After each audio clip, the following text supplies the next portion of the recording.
Hello everyone, welcome to The Catalyst, and today we will discuss about 5th January current affairs. So let's begin with the session. First and foremost, we will discuss about universal basic income. All the topics are very important for prelims, mains as well. All the concept and rationals, all the important points that can help you in the mains answer writing is provided here. So kindly go through it. Once I cover the class, you must go through all the important content of this class, right? So universal basic incomes, time has कम. अब बात आ रही है कि universal basic income का समय आ चुका है और यहाँ पर क्यों ये जरूरी है. आपको बहुत से अच्छे अच्छे रैशनल्स मिलेंगे, आपके बहुत से जो है आंसर्स लिखते समय आपको कुछ इंपॉर्टेंट पॉइंट्स यहाँ पर कवर हो जाएंगे.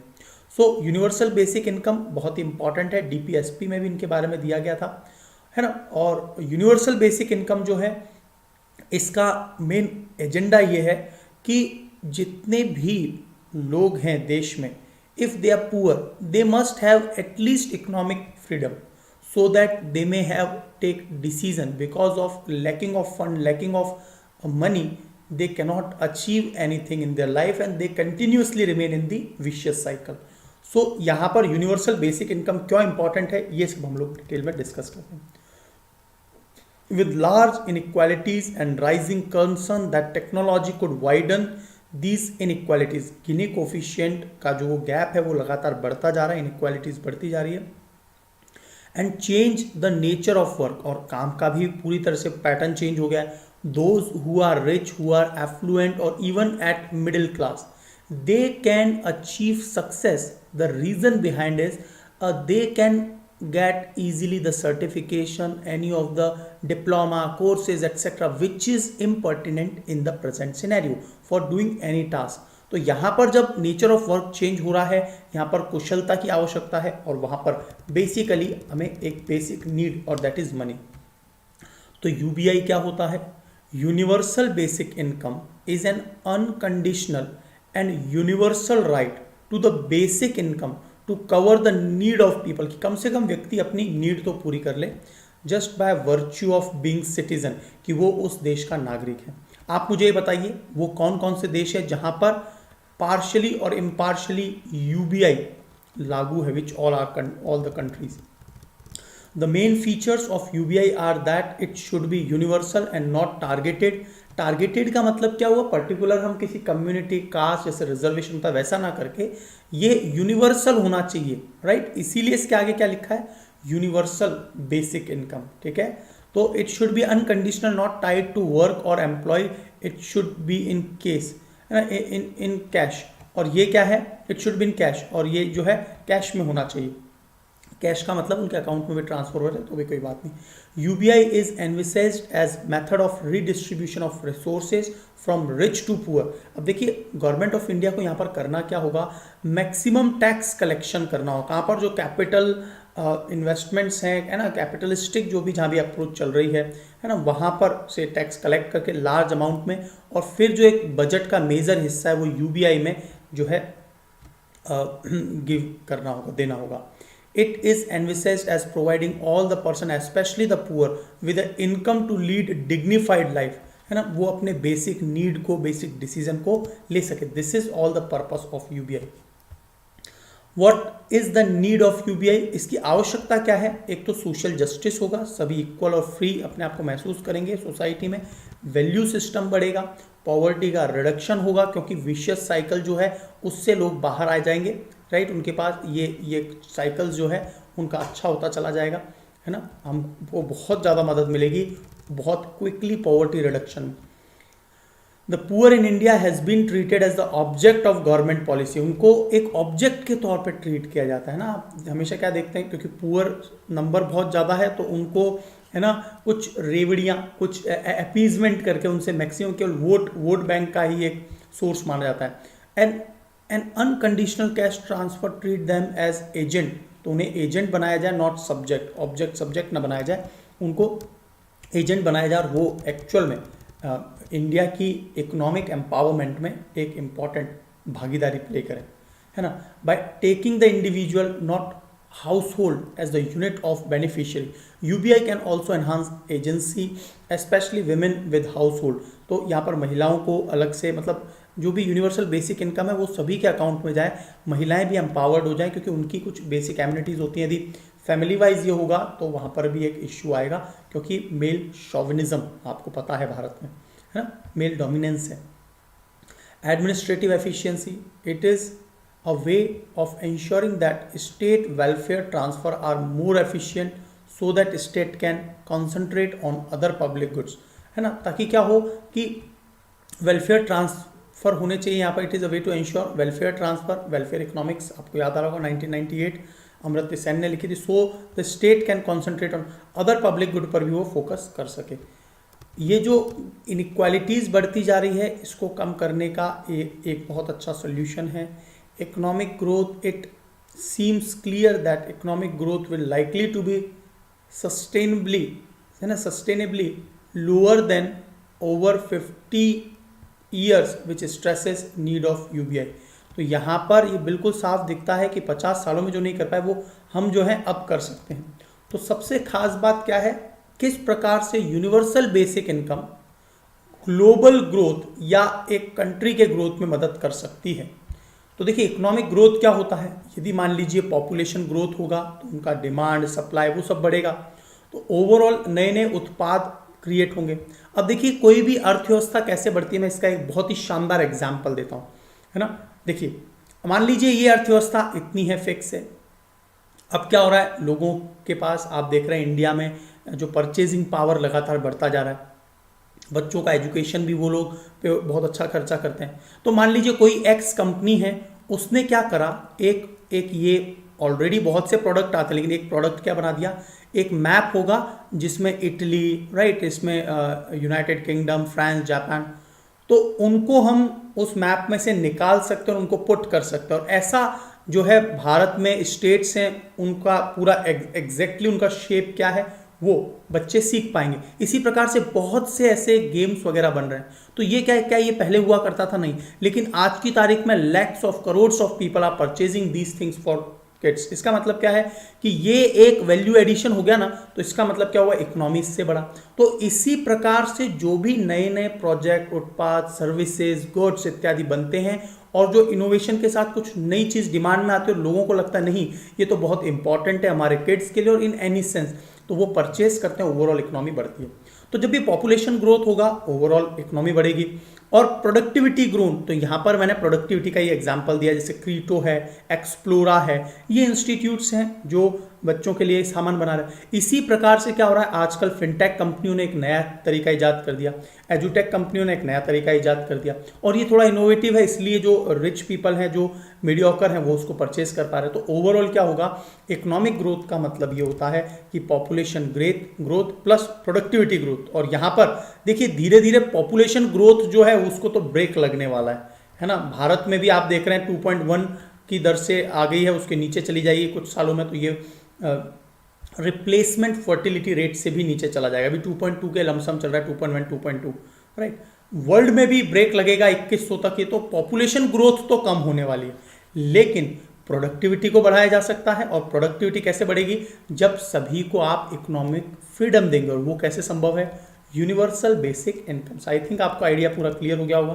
पॉपुलेशन ग्रोथ के यहाँ पर सभी फैक्टर्स दिए गए हैं कि, है ना, जो पॉपुलेशन ग्रोथ 1.03% है वो 2050 में 0.5% रह जाएगी। वहीं 2100 में पॉपुलेशन ग्रोथ विश्व की और भी कम हो जाएगी। जब ये ग्रोथ लगातार कम हो रही है तो only resource for economic growth is what, यहाँ पर इकोनॉमिक ग्रोथ के लिए प्रोडक्टिविटी को बढ़ाना होगा। यस और नो, आई थिंक आप समझ गए होंगे आप। तो प्रोडक्टिविटी ग्रोथ में जैसे मैंने एक बेसिक एग्जांपल दिया, वैसे ही नई नई टेक्नोलॉजीज, स्मार्टफोन, 5G आएंगे, स्मार्ट होम, आर्टिफिशियल इंटेलिजेंस, अब लोगों की परचेजिंग पावर बढ़ती जा रही है, प्रोडक्टिविटी बढ़ती जा रही है, और इस प्रकार से नए नए स्टार्टअप्स, नए नए इनोवेटिव आइडियाज़ को जन्म कर रहे हैं। Over the past 50 years and so productivity enhancing technology. तो आज की तारीख में जो है लोग जो नया कोई भी उत्पाद है उसको बना रहे हैं, लेटेस्ट इनोवेटिव प्रोडक्ट, उसे लोग तुरंत परचेस कर लेंगे और वो तुरंत क्या होगा, एक तरह से एनलिस्ट हो जाएगा दुनिया के लोगों के जहन में, और बहुत अच्छा करने लगा तो वो जो IPO भी निकाल सकती है कंपनी। कुछ इसी प्रकार से कंपनी जो है अपने पूरे बिजनेस प्रोफाइल को एक्सपेंड करती जा रही है। और ऐसा भारत में तो बहुत तेजी से होने वाला है, right. So over the past 50 years productivity enhance, technology के कारण, इंटरनेट के कारण, मोबाइल के कारण, कंप्यूटर के कारण बहुत तेजी से इंडिविजुअल में इनोवेशन भी आया है। हमारे पास knowledge is at our hand, मतलब हमारे हाथों में पूरी नॉलेज, जो भी चाहे हम पढ़ सकते हैं, देख सकते हैं। While it is impossible to assess whether productivity gain in the future will be higher और लोअर, प्रोडक्टिविटी गेन कितना होगा ये भविष्य बताएगा, निर्धारित करेगा, नो डाउट बढ़ना ही है। सो running average of the annual productivity देखिए हैज़ फॉलन फ्रॉम, देखिए 3.47% जो था 1966 में, तो ये प्रोडक्टिविटी जो है उसमें गिरावट देखने को मिली है ना। तो प्रोडक्टिविटी में ओवरऑल गिरावट देखने को मिली है उस समय पर। देखिए समय के साथ में स्कोप भी तो कम होते जाते हैं। Both economic growth and productivity growth have been quite volatile but population growth has, लेकिन पॉपुलेशन ग्रोथ तो लगातार डिक्लाइन करेगी, तो यहाँ पर प्रोडक्टिविटी ग्रोथ ही बचेगा। If average productivity growth in the future is assume to be match in the past, यदि पहले जैसा हो जाए, will likely to lower this about 50% of time. तो यहाँ पर क्या हुआ, ग्लोबल ग्रोथ जो है वो भी क्या होगी, यदि ऐसे अज्यूम किया गया कि एवरेज ग्रोथ रही तो ओवरऑल ग्रोथ कम देखने को मिलेगी। तो यहाँ पर क्या है, हमें ओवरऑल प्रोडक्टिविटी बढ़ानी है, ठीक है। और recession will much more frequent, recession भी बहुत ज़्यादा देखने को मिलेगा। प्रोडक्टिविटी बढ़ने से ही तो जो है परचेजिंग पावर बढ़ेगी ओवरऑल इनोवेशन से। During recession growth slow down, people loss job, companies fold, interest rate है ना, companies fold, interest rate fall and inequality जो है वो बढ़ती है। इसके अलावा जो है repo rate, reverse repo rate वो भी बढ़ेगा, ओवरऑल इन्फ्लेशन बढ़ेगा, है ना। उससे फिर वही साइकिल बड़ा ही टेडियस हो जाएगा। The public policy need to recognise which is why UBI is an idea whose time has come. और अब इसका समय आ गया है कि यदि वाकई में प्रोडक्टिविटी ग्रोथ को आप है ना इन चीज़ों को कंपेयर कर सकते हैं, पॉपुलेशन ग्रोथ, प्रोडक्टिविटी ग्रोथ, और फिर अपना एक रैशनल कंक्लूजन के रूप में दे सकते हैं यदि इससे रिलेटेड कोई प्रश्न आता है।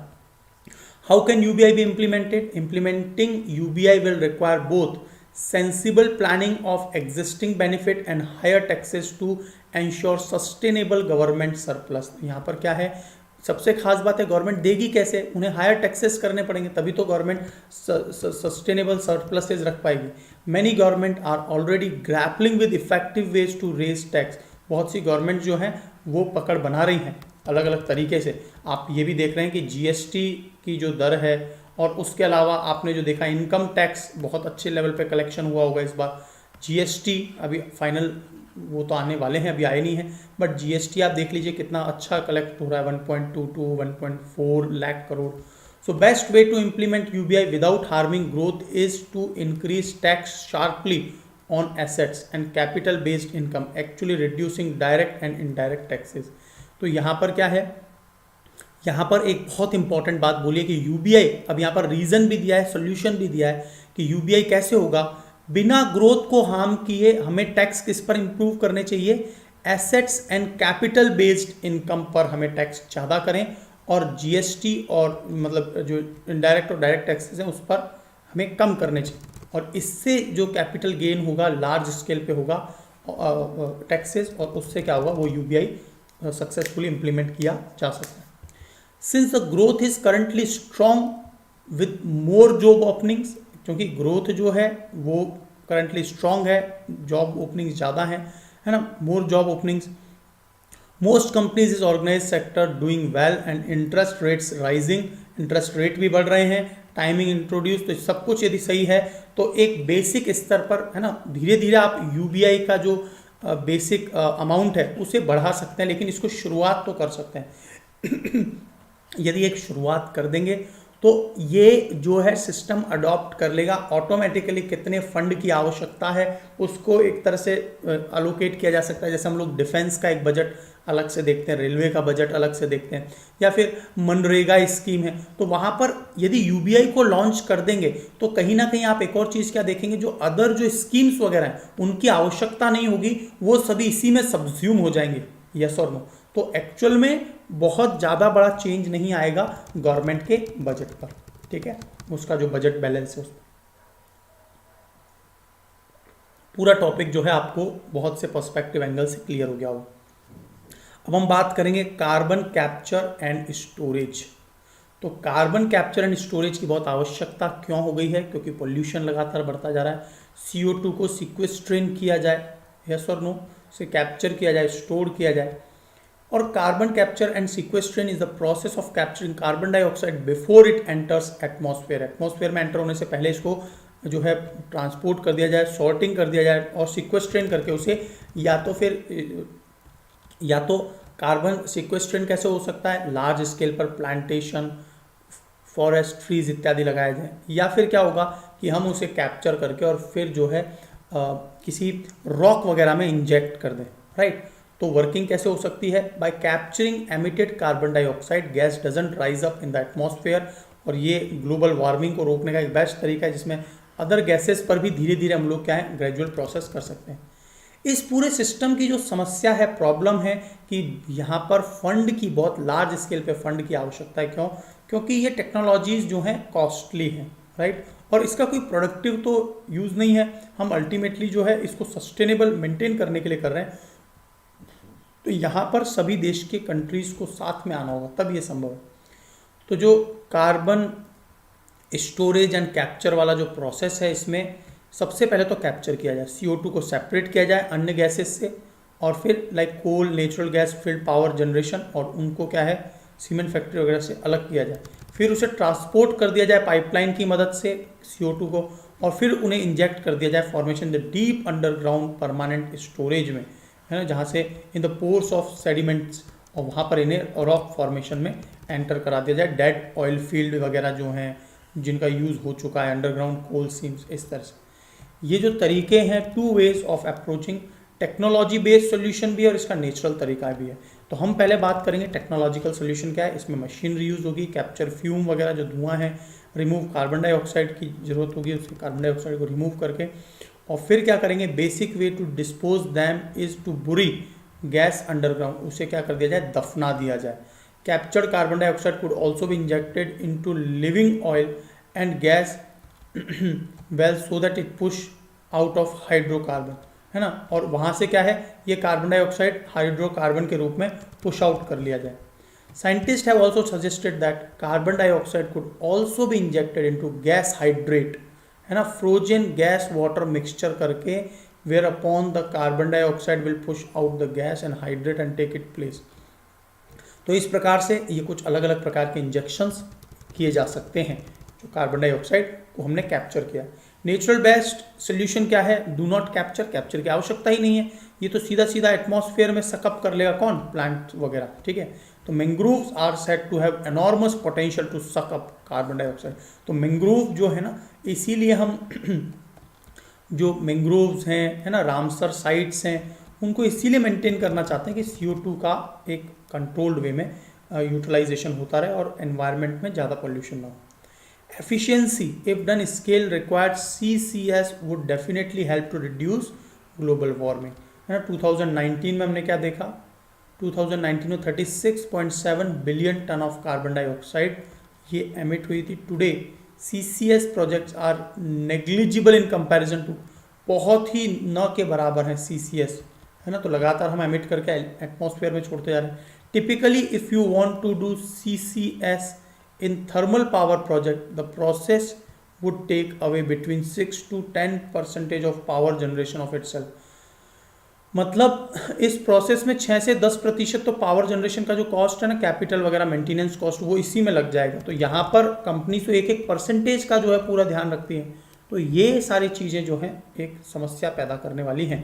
तो आई थिंक यहाँ तक सारी बात क्लियर हो गई होगी आपको। भारत का क्या प्लान है, Indian government plans to more in real of natural based solution पर काम करना चाह रहे हैं, और हम लोग green plantation, green tree cover, है ना, इस पर काम कर रहे हैं, है ना, लार्ज स्केल पर 2.5 से 3 गीगा टन तक हम क्या चाह रहे हैं, 2030 तक इतना जो है पोल्यूशन कैप्चर कर लिया जाए। अब यहाँ पर देखो आप, पूरे विश्व लेवल पर CO2 कितना एमिट हुआ था, पूरे वर्ल्ड लेवल पर आप देख रहे थे कि लगभग 36 गीगा टन था वो, है ना, 36.7 पूरे वर्ल्ड में था, और हम 2.53 टन, लगभग इतना ही हम लोग एमिट करते होंगे, तो पूरा कैप्चर किया जा सकता है। This all depends on will power of government, state government, NGOs, stakeholders और कॉमन सिटीजन्स, वो सभी पार्टिसिपेट करें, डेफिनेटली ऐसा हो सकता है। ठीक है। अब बात करेंगे हम एक और एनवायरमेंट इकोलॉजी से संबंधित टॉपिक की, बायो एनर्जी क्रॉप्स। 3 प्रकार की जनरेशन, 4 प्रकार की जनरेशन भी बताई थी मैंने आपको कि अलग अलग प्रकार की क्रॉप्स कैसे मदद कर सकती है बायो एनर्जी जनरेशन में। तो according to new study converting annual crop to perennial bio energy crop can induced a cooling effect on the area where they are cultivated. तो एक नई स्टडी में क्या पता चला है कि जो converting annual crop to perennial bio energy, perennial का मतलब सदाबहार बायो एनर्जी क्रॉप में यदि बदल दिया जाए तो उससे क्या होगा, कूलिंग इफेक्ट देखने को मिलेगा on the area where they are cultivated, वहाँ पर ठंडक देखने को मिलेगी। तो ये सब क्या है अभी डिटेल में बात करते हैं। देखिए बायो एनर्जी क्रॉप्स जिसमें स्पेसिफिक कुछ प्लांट्स होते हैं, जैसे हमने बताया था आपको शुगर केन है, शकरकंदी है ना, are grown and maintain at lower cost for biofuel production, वो सस्ते दाम दर में तैयार होते हैं। Biofuel generation using fast growing and photosynthetically efficient bioenergy crop is emerging as reliable alternative to fossil fuel। तो ये यहाँ पर जो है photosynthetically efficient bioenergy crops अभी तैयार हो रहे हैं, फास्ट ग्रोइंग है। crop are one such energy source that could positively impact environment to reduce the level of carbon dioxide। क्योंकि इन्हीं से देखिए लार्ज स्केल पर आपने बायो प्लांट्स को तैयार किया, ऑब्वियसली उन्होंने क्या किया होगा जब वो तैयार हो रहे होंगे, CO2 को सिक्वेस्ट्रेन किया होगा, उसी को हम जला रहे हैं उसी को। तो इससे क्या हो रहा है, साइकिल। अब हम यदि कोल को निकाल रहे हैं तो उसका रिसाइकल कहाँ हो रहा है, जब वो बन रहा है तब, ठीक है। तो यहाँ पर तो निर्माणाधीन प्रक्रिया में भी CO2 का जो है वो जो है एब्जॉर्प्शन कर लेंगे। दिस क्रॉप इंक्रीज, तो उससे क्या होगा, कूलिंग तो होगा ऑब्वियसली, ग्लोबल वार्मिंग कम होगा, CO2 का तो जितना हम एमिट हो रहा है उतना ही हम लोग उसको बर्न करके प्रोड्यूस करेंगे। This crop increase soil carbon and fix atmospheric carbon. तो आप एक ही सोल्यूशन दे सकते हैं कैसे बायो एनर्जी क्रॉप ज़्यादा हेल्पफुल है than the fossil fuel. They could be use photo remediation. Photo remediation का मतलब आपको बहुत बार पता है, sorry not photo, it is phyto remediation. जैसे मैंने आपको बताया था कि जो मस्टर्ड होता है, सरसों का पेड़, वो बहुत से खतरनाक एलिमेंट्स, मेटाबोलाइट्स इत्यादि को जो है एब्जॉर्ब करने की क्षमता रखता है, जिससे क्या होता है मेटल वगैरह और सॉइल का पॉल्यूशन नहीं होता। तो ये हैं वो 5 टाइप के अलग अलग। First generation bio energy crop में कॉर्न है, शोरगम है, रेपसीड है, शुगर केन है, शकरकंदी है। सेकेंड जनरेशन में क्या होता है, स्विच ग्रास, ये नाम याद रखेंगे, मिस्केंटस, अल्फा अल्फा, reed canary grass, napier grass and other plant. Third generation में क्या है, बोरियल प्लांट्स है ना, crassulacean acid metabolism plant, eucalyptus भी इसी में याद रखना, eucalyptus third generation. Fourth generation की बात करें तो यहाँ पर बायो एनर्जी हेलोफाइट, हेलोफाइट का मतलब क्या है, जो खारे पानी में इत्यादि उगते हैं वो ये सभी हैं। और डेडिकेटेड एनर्जी क्रॉप क्या है, perennial herbaceous and woody plant species and giant miscanthus, switch grass, jatropha, ये जेट्रोपा बहुत इंपॉर्टेंट है, एल्गी। तो डेडिकेटेड ये एनर्जी ही प्लांट है, याद रखना ये डेडिकेटेड एनर्जी प्लांट क्या है, पेरेनियल, हर्बेशियस, वुडी। तो ये तीनों जनरेशन तो आपको पता होनी चाहिए, और इसमें कौन कौन से प्लांट आते हैं। यूकेलिप्टस याद रख लेंगे थर्ड जनरेशन में, switch grass, napier grass, reed canary grass, alpha, miscanthus, ये सब आपको याद रखना है। और ये खाद्य फूड फसलें होती हैं, और ओवरऑल क्या होगा, टेम्परेचर कम करने में मदद करेंगे। Cultivation areas under bio energy crop occupies 3.8% plus minus 0.5% of the global total land area. ये टोटल लैंड एरिया का कितना परसेंटेज है बायो एनर्जी। और ग्रेजुअली हम क्या देखेंगे, इम्प्रूवमेंट और देखने को मिलेगा। क्यों? क्योंकि इससे किसानों का बेनिफिट्स भी ज़्यादा है। But they exert strong regional biophysical effect leading to global net change in the air temperature, है ना। यहाँ पर नेट चेंज जो है वो स्ट्रॉन्ग रीजनल बायोफिजिकल इफेक्ट यहाँ पर जनरेट होगा, ओवरऑल टेम्परेचर को कम करने में मदद करेंगे। This depends on cultivation map, ये सब कल्टीवेशन मैप इत्यादि पर डिपेंड करेगा, है ना। तो यहाँ पर एक पॉइंट दिया गया है कि compare to herbaceous crop changes in the energy fluxes induced by woody crop in the cultivation region are larger and the cooling effect is stronger and healthier across the different cultivation map. तो यहाँ पर ये एक important point जो है, एक single point आपके लिए बहुत ज़्यादा इंपॉर्टेंट है कि बायो एनर्जी प्लांट से अल्टीमेटली टेम्परेचर को कूल रखने में, हेल्दियर रखने में, है ना, मदद मिलेगी। पैगोंग सो लेक तो 2019 से ही चर्चा में चल रही है। दुनिया की दूसरी सबसे बड़ी एंडोथर्मिक लेक है ये, है ना, एंडोरेमिक लेक, है ना, एंडोरेमिक लेक, ठीक है, नॉट एंडोथर्मिक, क्योंकि थर्म तो शायद टेम्परेचर हो जाएगा, एंडोथर्मिक, ठीक है, एंडोरिक, एक बार मैं फिर प्रोनाउंशिएट कर देता हूँ इसको, एंडोरिक लेक, राइट। ऐसा क्या होता है इसमें, ऐसी लेक्स जिसमें रिवर्स अंदर तो एंटर कर जाती हैं इस प्रकार से, है ना, बट कोई आउटलेट नहीं होता, नो एविडेंट आउटलेट। इस प्रकार की जो लेक्स हैं वो क्या है, एंडोरिक लेक। एग्जाम्पल एक और दे देता हूं मैं आपका, दुनिया की लार्जेस्ट एंडोरिक लेक कौन सी है, तो याद रखना आप, कैस्पियन सागर। सेकंड लार्जेस्ट जो दुनिया की एंडोरिक लेक है that is what, Pangong so lake, है ना, ये इंपॉर्टेंट पॉइंट है। चलिए, चाइना ने, आपको याद आ रहा होगा, बहुत जल्दी से अपनी साइड वाली जो पैगोंग सो है, पैगोंग सो जो लेक है उसका 2/3 पार्ट जो है वो चाइना के कंट्रोल में है और 1/3 पार्ट इसका एरिया इंडिया के कंट्रोल में। आपने देखा होगा बहुत ही शानदार अभी फ्लैग इंडियन गवर्नमेंट ने रिलीज किया in the replying that China का जो एक पूरी तरह से प्रिपेयर्ड जो वीडियो था, पूरी तरह से उन्होंने तैयारी के साथ वीडियो बनाया है, उस वीडियो की मदद से उन्होंने अपने आप को यूनाइटेड और अपने आप को उस लोकेशन पर बताया है, जबकि इंडिया ने वहाँ पर उस पॉइंट पर अपना फ्लैग ट्राई कलर फहराया है जहाँ पर एक्चुअल में पूरा डिस्प्यूट हुआ था, और उस डिस्प्यूट एरिया में हमने अपने फोटोज़ को रिलीज़ किए। इससे ये पता चल रहा है कि it is in are control, है ना, हमारी जो राउंड ऑफ टॉक्स चल रहे हैं उसमें फाइनली ये सब हमारे ही कंट्रोल में है। तो एक बहुत अच्छा मैसेज जाता है, और हम जो है बहुत ज़्यादा जो है कंट्रोवर्सी क्रिएट नहीं करते हैं, बड़े ही है ना, प्रोपागेंडा क्रिएट नहीं करते, we never create propaganda. India अपनी प्रेजेंस को बिल्कुल शांति के साथ, एक जो होता है कि मैच्योर स्टेट के तौर पे इंडिया हमेशा बिहेव करता है। अननेसेसरीली उसको एग्जेजरेशन करने का हमारी इंडियन आर्मी का कभी भी एजेंडा नहीं रहा।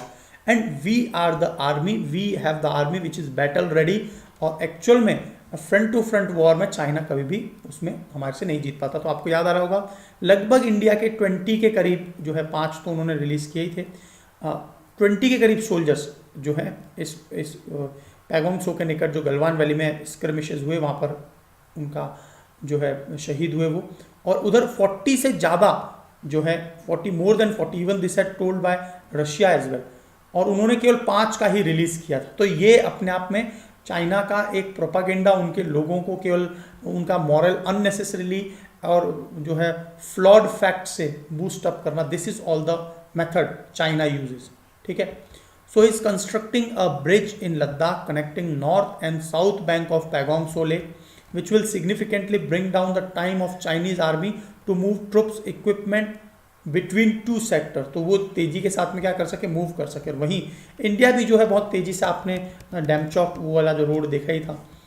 Pangong Tso which means high grassland lake, Pangong Tso को क्या कहते हैं, हाई ग्रासलैंड लेक कहते हैं, और is a endorheic lake spanning eastern Ladakh and west Tibet तक ये जाती है, लद्दाख से वेस्ट तिब्बत तक। बूमरांग शेप्ड लेक है ये, is situated at the height more than 14,000 feet in Ladakh. This landlocked lake is world's highest salt water lake.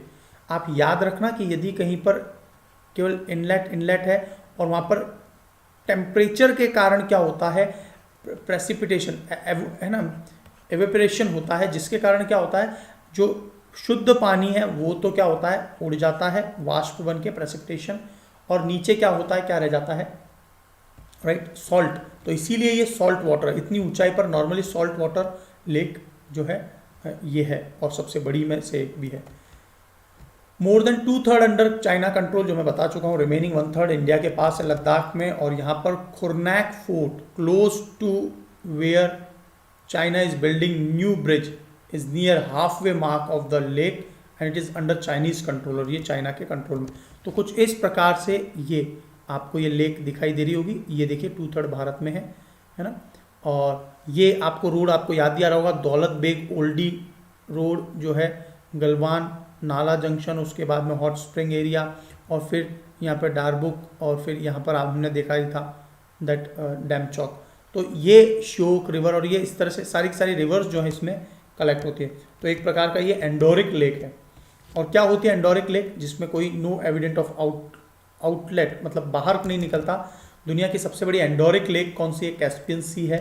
And it also happens to be largest overall lake in the world, सबसे बड़ी lake है। The two main ways of endorheic lake accumulates water are through river flow, पानी अपना discharge करता है, अपने साथ में बहुत सारा सिल्ट लेकर आता है। उस सिल्ट में क्या होता है? उस सिल्ट में जो है बहुत से जो खारा जो जैसे कैल्शियम, मैग्नीशियम इत्यादि भी होते हैं, है ना, NaCl वगैरह। तो इस प्रकार से क्या है, यहाँ पर ये सब जो डिस्चार्ज होता है और प्रेसिपिटेशन के कारण क्या होता है, लेक खारी हो जाती है। The collected water of lake instead of discharging can only be lost due to either evaporation और परकोलेशन। तो या तो एवोपरेशन हो रहा है, परकोलेशन का मतलब पानी का अंदर एब्जॉर्ब होना। Endorheic lake are generally saline, ये नॉर्मली सेलाइन होती है, याद रखेंगे।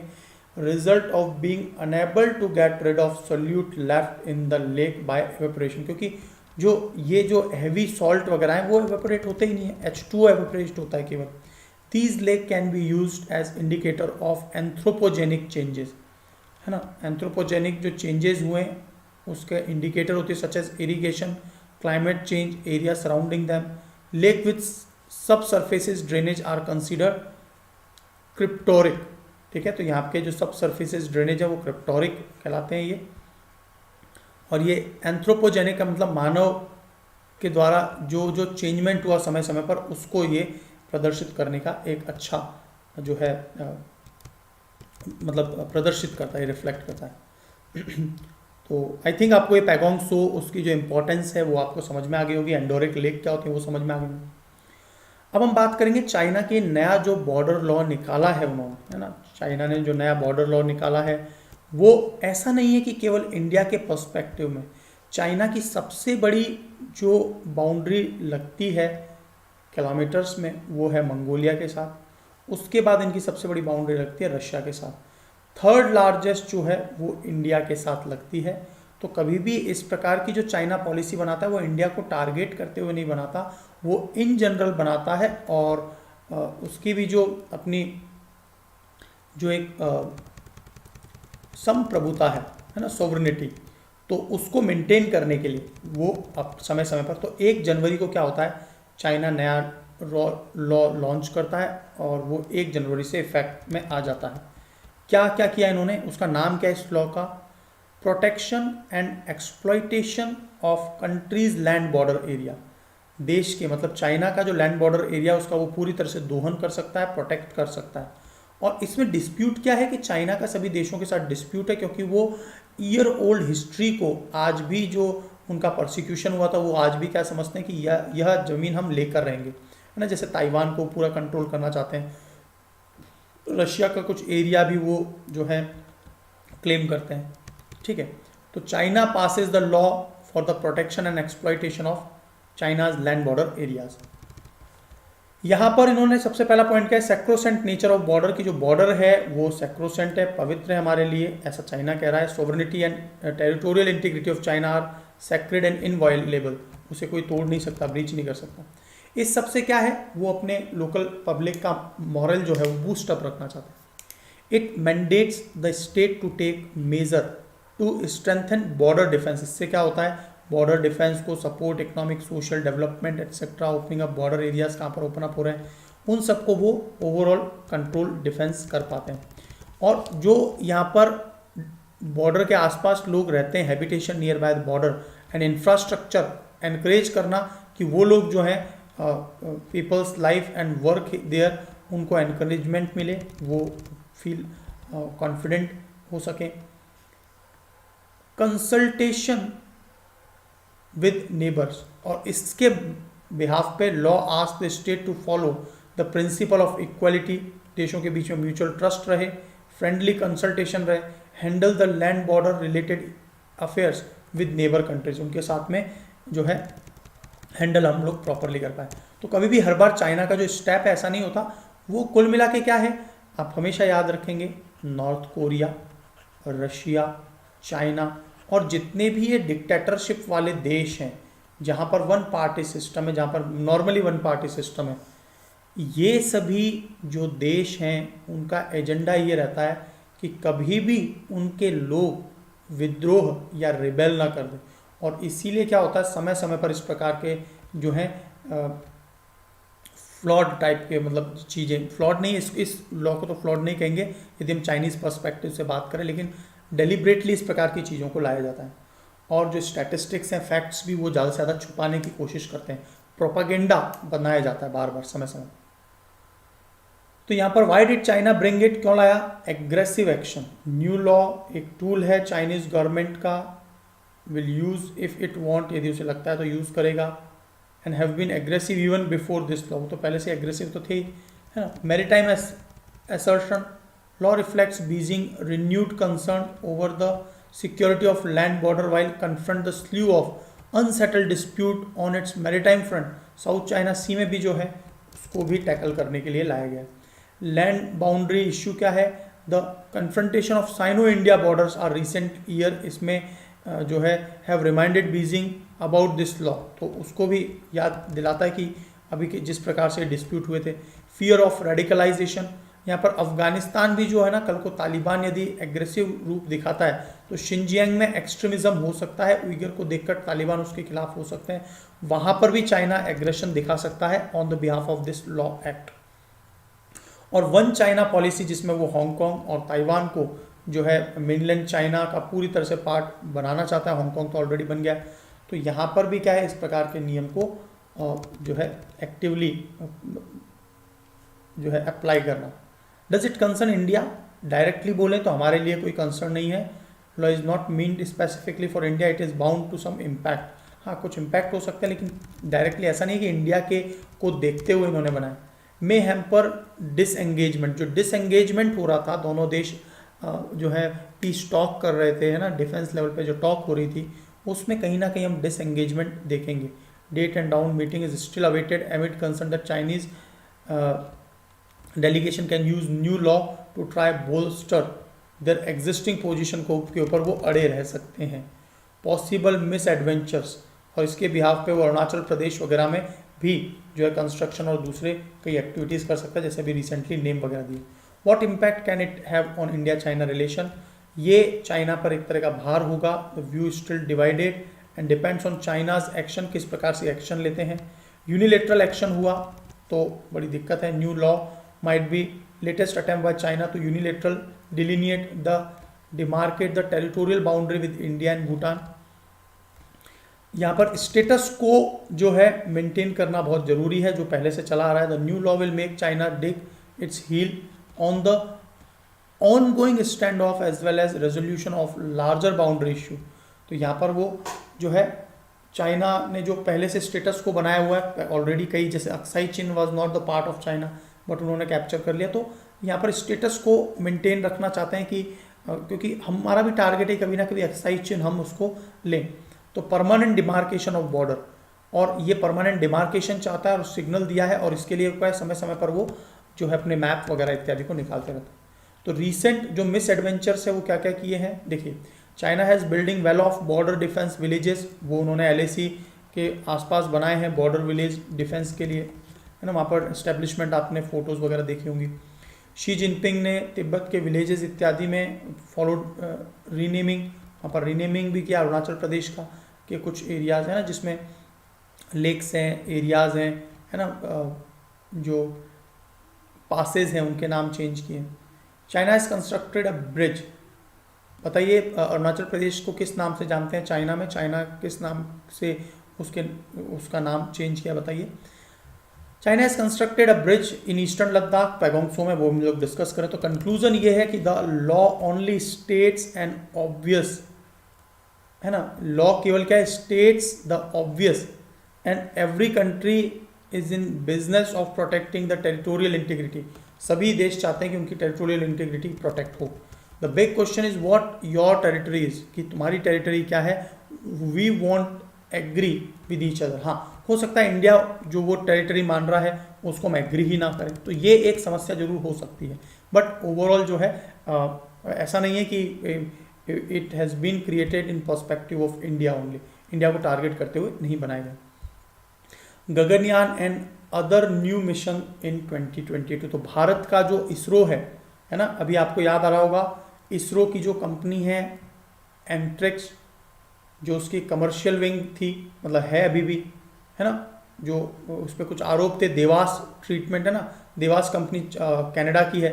तो आपने देखा होगा कि 50 करोड़ का जो है वहाँ की कोर्ट ने एक क्योंकि 2011 में जो सैटेलाइट भेजने थे वो डील कैंसिल कर दी थी, उस डील के चलते फैसला भी आया है।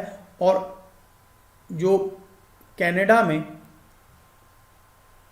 एयर इंडिया के जो इंस्टॉलेशंस हैं उससे उसको जब्त करके उन्होंने रिकवरी की है। तो यहाँ पर आपको कुछ पॉइंट्स पता होने चाहिए क्यों एंथ्रिक्स को हटाया गया।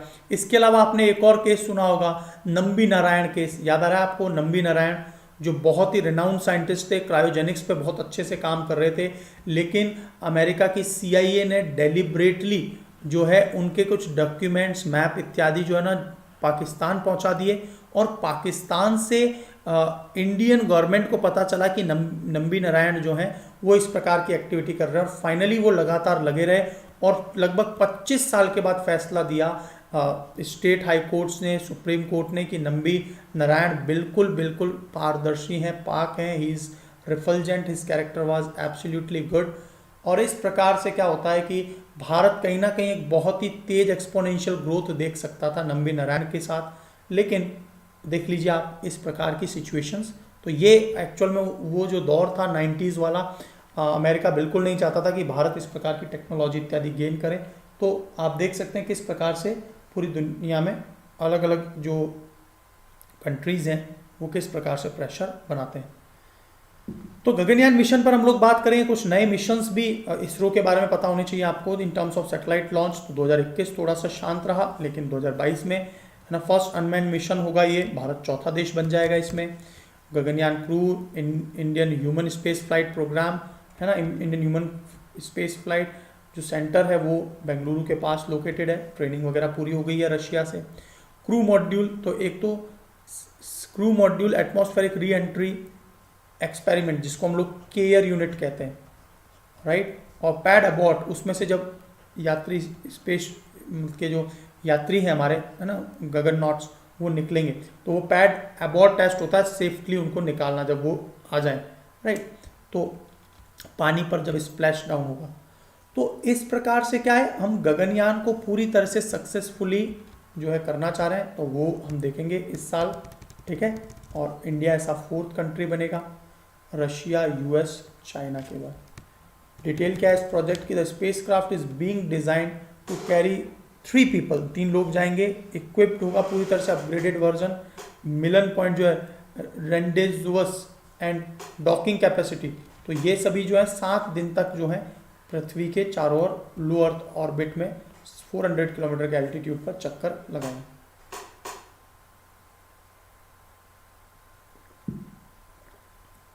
इस प्रकार का ये पहला क्रू मिशन होगा भारत का। मैंने आपको बताया था चाइना ने तो 2003 में ही अपने टाइकोनॉट्स है ना वो भेज दिए थे, है ना। इंडिया चौथा देश बनेगा यदि यह सब सक्सेसफुल रहा तो, और नो डाउट हम लोग बहुत अच्छा प्रयास करें, सब कुछ सक्सेसफुल सफल ही होगा। हिंदुस्तान एरोनॉटिक्स लिमिटेड जो है मैन्युफैक्चर्ड क्रू मॉड्यूल, उन्होंने क्रू मॉड्यूल बनाया, first uncrewed experimental flight in 2014। DRDO will provide support to critical human-centric system and technology like space-grade food, क्योंकि स्पेस में पर्टिकुलर फूड की आवश्यकता होती है। Crew health care, radiation measures, protection, parachute, safe recovery of crew module, ये सभी fire suspension system, इन सभी पर भी हमें इन क्रिटिकल एरियाज पर काम करना है, और उस पर हम लोग लगातार क्या है पूरी तरह से तैयारी कर चुके हैं, क्योंकि मैनीफोल्ड जो रिक्वायरमेंट है उसको पहले से प्रेडिक्टिव प्लानिंग के साथ किया जाना होता है। इस साल हम इंपॉर्टेंट मिशंस कौन कौन से भेजने वाले हैं? EOS-4, इस प्रकार से EOS पहले भी हम लोग भेज चुके हैं बहुत से। Flight for crew escape system जो है पैड अबॉर्ट टेस्ट वगैरह, उसकी फ्लाइट भी देखेंगे हम लोग, सक्सेसफुल रहेगा इस प्रकार से, क्योंकि बहुत से टेस्ट हम लोग कई सालों से करते चले आ रहे हैं इस गगनयान को सक्सेसफुल बनाने के लिए। गगनयान सक्सेसफुल हो जाएगा तो हम लोग और भी इंटरनेशनल स्पेस स्टेशन भेजेंगे 2030 तक। पूरा सिस्टम हमारा, जिस प्रकार चाइना ने अभी तियांगवांग को भेजा है। आदित्य L1 मिशन जो L1 लैग्रांजे पॉइंट पर भेजा जाएगा। एक्सपोसैट, ये सभी वो इम्पॉर्टेंट मिशन है। छोटे मोटे सैटेलाइट तो हम लोग भेजते ही रहेंगे, GSAT वगैरह। नए प्रोजेक्ट में वीनस पर भी हम लोग जो है मिशन भेजने वाले हैं। दिशा जो कि ट्विन एरोनॉमी सैटेलाइट मिशन है, और तृष्णा इसरो CNES। यदि आप बोलेंगे तो इन सभी को मैं डिटेल में भी कभी पढ़ा दूंगा, एक एक चीज़ को, ठीक है, जरूर बताइए, ठीक है। चलिए, इसके बाद हम लोग बात करते हैं Trincomalee oil tank farm, what is the deal mean for India and Lanka. तो अब की बार क्या हुआ है, ट्रिनकोमाली ऑयल टैंक फार्म, यहाँ पर जो एक कंपनी है श्रीलंका की सेलोन पेट्रोलियम कॉर्पोरेशन, इसका तो 51 स्टेक रहेगा, और इंडियन ऑयल कॉर्पोरेशन इसका 49% स्टेक रहेगा। ये जो है 35 साल पुराना एग्रीमेंट है। अब जो है श्रीलंका ने इसको अनाउंस कर दिया है। श्रीलंका की माली हालत बहुत ख़राब चल रही है इकोनॉमिकली। 2022 में वो हो सकता है बैंक्रप्सी के कगार पर पहुंच जाए, और इसके लिए इंडियन गवर्नमेंट को एक बहुत बड़ा जो हेल्प है वो देना होगा। समय समय पर इस प्रकार से देश है ना, जैसे ग्रीस को हेल्प मिली थी एक समय, अर्जेंटीना था उसको मदद दी गई थी, है ना। तो एक बार आइसलैंड भी जो देश है वो भी जो है पूरी तरह से उसकी इकोनॉमी क्रैश कर गई थी, तो आसपास के जो देश है यूरोपियन यूनियन ने मदद की थी। तो यहाँ पर इंडिया जो है श्रीलंका को मदद करेगा डेफिनेटली। तो PM राजीव गांधी और JR जयवर्धने, मतलब पार्ट ऑफ एनेक्स्चर, है ना, उन्होंने 1987 में इस टैंक फार्म को डेवलप करने की बात कही थी जॉइंटली, है ना। अब फाइनली जो है ये एग्री हुए, है ना, काम शुरू होगा। मतलब why does Trincomalee matter? Pre world war second era oil storage facility has capacity nearly 1 million ton. तो ये अपने आप में जो है एक तरह का स्ट्रेटेजिक रिजर्व के तौर पे ये फैसिलिटी रहेगी, which far outstrip demand in Sri Lanka. Strategic location है श्रीलंका के लिए, श्रीलंका खुद हमारे लिए भी बहुत इंपॉर्टेंट है। सो इसकी स्ट्रेटेजिक लोकेशन है in the Indian ocean, located inland from China Bay, and facility was meant for service by natural harbor at Trincomalee। तो ये जो ट्रिनकोमाली जो जगह है ये लंबे समय से डेवलप होने की कोशिश कर रहा है, क्योंकि जो शिप अरेबिक सी से होते हुए और फिर चाइना तक जाते हैं या उस पैसिफिक ओशन तक जाते हैं, उनके लिए हॉल्ट पॉइंट बन सकता है, और इसको है ना, और यहाँ पर रिफ्यूलिंग फैसिलिटी हो, स्मॉल शिप्स वगैरह आए और यहाँ पर रिफ्यूलिंग कर सकें, और उसका एक टैक्स पेमेंट देना होता है इनको। जिस प्रकार से जो शिप्स जब मूव करते हैं स्वेज कैनाल से, है ना, पनामा कैनाल से, तो उनको एक टैक्स देना होता है, जिससे बहुत बड़ी इकोनॉमी चल रही है इजिप्ट की। बैलेंसिंग चाइना, यहाँ पर इंडिया का geo strategic view point Trincomalee is an important counter balance solution. Hambantota port के लिए हम धीरे धीरे क्या है वहाँ पर एक अच्छी पकड़ बना लेंगे। Therefore India's interest is to prevent third country from entering 850 acre facility, और इसके बाद हम क्या तीसरे कंट्री बन जाएंगे, है ना, वहाँ पर, है ना, ठीक है। चलिए, ये पीस अकॉर्ड जो है आपको ये भी याद रखना है, एक समय था हमने पीस अकॉर्ड भी साइन की थी, उसके बाद राजीव गांधी की मृत्यु भी हो गई थी, आपको याद आ रहा होगा लिप्टे द्वारा, है ना। Accord was expected to resolve Sri Lankan civil war under the term of agreement. Colombo agree to devolution power, है ना। उन्होंने तमिल जो रिबेल्स थे उनके लिए रिक्वेस्ट किया था कि वो डिसार्म कर दें, उन्हें एक स्पेशल मतलब रीजन दे दिया जाएगा क्षेत्र। Indo Sri Lanka accord also underlink with commitment of Indian military assistance on which Indian peace keeping force came to induct into Sri Lanka. और फाइनली क्या होता है कि यूएन की जो पीस कीपिंग फोर्स है उससे फिर इंडक्ट किया जाता है, और वो है ना जो वहाँ के कंट्रोल को संभालते हैं। तो इस प्रकार से श्रीलंका में एक लंबे समय तक जो सिन्हलीज और तमिल्स में जो रिबेल था वो काफ़ी हद तक कंट्रोल हो पाता है। It is popularly referred as Rajiv Gandhi Jayewardene accord, जो 1987 में साइन हुआ था। सिविल वॉर चल रहा था किसमें, तमिल्स और सिन्हाला कम्युनिटीज़ में, राइट। तो ये सब तो आपने शायद कभी ना कभी कहीं ना कहीं पढ़ा ही होगा। The accord sought to balance India's strategic interest. तो ये अकॉर्ड जो है इंडिया के स्ट्रेटेजिक, क्योंकि हमारे आसपास के देश में शांति रहना बहुत जरूरी है, इसीलिए हम बहुत ज़्यादा इंटरेस्ट दिखाते हैं अफगानिस्तान में भी। The accords are placement of India's peace keeping force. और फाइनली 13th अमेंडमेंट भी किया गया था इस अकॉर्ड को लेकर प्रोविंशियल काउंसिल में, क्योंकि उनको डेडिकेटेड स्टेट्स प्रोवाइड करने की बात कही गई थी। अभी हाल ही में पीएम मोदी ने इनके बारे में चर्चा की थी, रानी वेलु नचियार। तो रानी वेलु नचियार जो है वो कौन है? ये पहली वो वीरांगना है जो ईस्ट इंडिया कंपनी के लिए लड़ी है ना। Prime minister paid tribute to Rani Velu Nachiyar on her birth anniversary. Rani Velu Nachiyar was queen of Sivaganga estate. 1780-90s में वो शिवगंगा एस्टेट की क्वीन थी। She was first Indian queen जो to wage war with East India company in India, है ना। बहुत पहले की बात है, रानी लक्ष्मीबाई से भी पहले की बात है, वो तो 1857 की बात थी। She is widely known as वीरांगनाएं, ठीक है। इनको किस नाम से जाना जाता था? ब्रेव वुमेन, वीरांगाई, ठीक है, ब्रेव वुमेन। हर लेजेंड, अर्ली लाइफ क्या थी? तो अर्ली लाइफ तो ठीक है, इतना इंपॉर्टेंट नहीं है, आप जो है यहाँ पर अर्ली लाइफ थोड़ा बहुत पढ़ सकते हैं, कहाँ से थी, किससे बिलोंग करती थी, है ना। बैटल उन्होंने कौन कौन सी फॉट की है? During this period she form army alliance. उन्होंने हैदर अली के साथ जो है अपनी आर्मी बनाई। Aim to launching campaign against East India company 1780s, है ना, हैदर अली के साथ। When her husband Muthu Vaduganatha Periya Udaiya Thevar was killed in the battle with EIC soldier, है ना, ईस्ट इंडिया कंपनी के सोल्जर के साथ, तो उसको भी क्या करना पड़ा? Drawn into conflict. When Velu Nachiyar found the place where EIC stored some of their ammunition, she arranged a suicide attack on the location and blow it up। उनको पता चला कि जब, है ना, कोई स्टोर है जहाँ पर इन्होंने बहुत सा एम्यूनिशन रखा हुआ, तो उसको इन्होंने पूरी तरह से उड़ा दिया। तो ये कुछ घटनाएं जो हैं वेलु नचियार, तो उनका अभी जिक्र किया गया। शी इज़ स्कॉलर, वो स्कॉलर भी थी, बहुत सी भाषाओं में प्रोफिशिएंट भी थी, फ्रेंच, इंग्लिश, उर्दू में। Nachiyar was train many method of combat including war, match weapon usages, martial arts, Valari, है ना। तो इस प्रकार से वो बैटल रेडी वुमेन थी।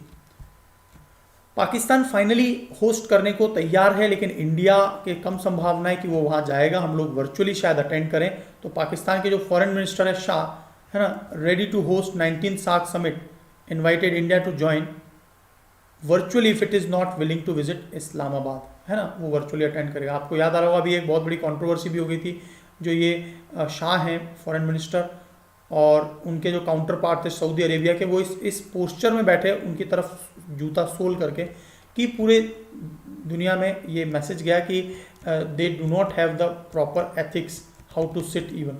तो ये कुछ चीज़ें समय समय पर क्या होता है, डेकोरम मेंटेन की जाती है जब भी हम लोग किस पोस्चर में हम अपने जो काउंटर पार्ट्स हैं उनसे डिस्कशन करते हैं इंटरनेशनली। सो सार्क क्या है? South Asian Association of Regional Cooperation, 1985 में स्थापना होती है और हेडक्वार्टर बनाया जाता है काठमांडू, नेपाल में। और ये साउथ एशिया में का जो जियोपॉलिटिकल यूनियन है, और ये बहुत सक्सेसफुल नहीं हो पाया because of the two powerful countries India and Pakistan always remains in the battle ready position. तो यहाँ पर क्या होता है, अफगानिस्तान, बांग्लादेश, भूटान, इंडिया, मालदीव, और फाइनली जो है अफगानिस्तान 8th कंट्री बनता है यहाँ पे, है ना। तो कुल मिला के 8 कंट्रीज हैं इसमें। 8 दिसंबर 1985 में स्थापित हुआ, काठमांडू में इसका मुख्यालय है।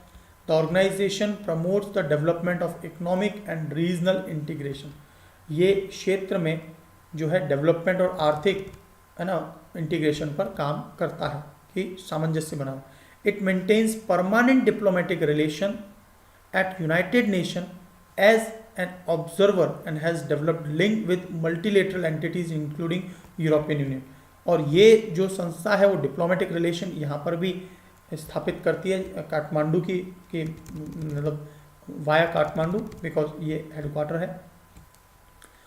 सार्क का फॉर्मेशन कैसे हुआ? जब यूएसएसआर ने अफगानिस्तान पर अटैक किया था, याद आ रहा है आपको, 1979 से 1989 तक और फाइनली क्या होता है कि जो अमेरिका है, सऊदी अरेबिया है और पाकिस्तान है, राइट, ये तीनों कंट्रीज जो हैं तालिबान वहाँ पर खड़ा करते हैं। तो आप याद रखना, पाकिस्तान, सऊदी अरेबिया और अमेरिका के द्वारा तालिबान खड़ा किया गया, जिसमें अपने आप में रशिया का कंट्रोल जो वो अफगानिस्तान पर चाहते थे वो उनके लिए बिल्कुल असंभव बना दिया गया, उन्हें वेपन सप्लाई वगैरह सब कुछ प्रदान की गई, right.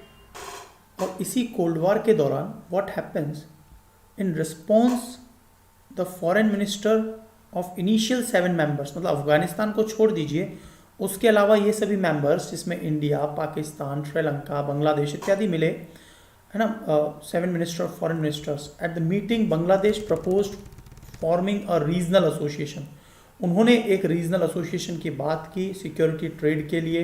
While most of the countries present were in favour of proposal, India and Pakistan were sceptical, मतलब उनको डाउट था कि क्योंकि दोनों के बीच में जो tussle, eventually both countries relented in 1983 Dhaka joint the other 5 nation signing declaration. और फिर फाइनली क्या होता है, सार्क जो है एग्जिस्टेंस में आता है। सार्क की यदि मैं इकोनॉमिक्स स्टैटिस्टिक्स की बात करूं तो पूरे वर्ल्ड का 3% हिस्सा सार्क देश के पास है ना।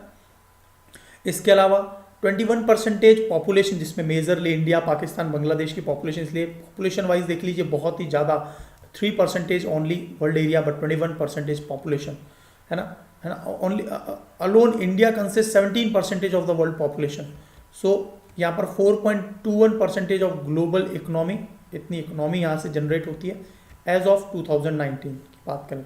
South Asian free trade area, ये south Asian free trade area 2006 में लॉन्च किया था इन्होंने, है ना, सभी ने मिलकर। मेजर अकम्पलिशमेंट क्या है, forum for discussion, it is provided a platform for representatives from member countries to meet, regular discussion हो, लेकिन अभी आपको पता ही है कि अभी इन दिनों में प्रॉपरली मीटिंग्स वगैरह नहीं हो रही है पाकिस्तान और इंडिया के इस टसल के कारण।